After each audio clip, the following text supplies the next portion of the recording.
তাহলে কপাল আমাদের বড় না? কপাল পাইছি ভালো, কিন্তু সবার কপালে সব সয় না, সবার কপালে সব। এত বড় নবী, যে নবীর উম্মত হওয়ার জন্য বনি ইসরাইলের নবীরা পর্যন্ত আল্লাহর কাছে ফরিয়াদ করেছে, আল্লাহ নবুয়তি চাই না, আখিরি নবীর উম্মত বানাও। সুবহানাল্লাহ। আল্লাহ কোন নবীর আবদার কবুল করেন না। একজন পয়গম্বর যার নাম হলো দানিয়াল আলাইহিস সালাম,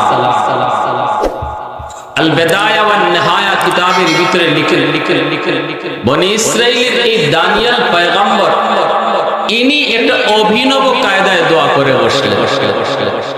ইনি বলতেছেন, আল্লাহ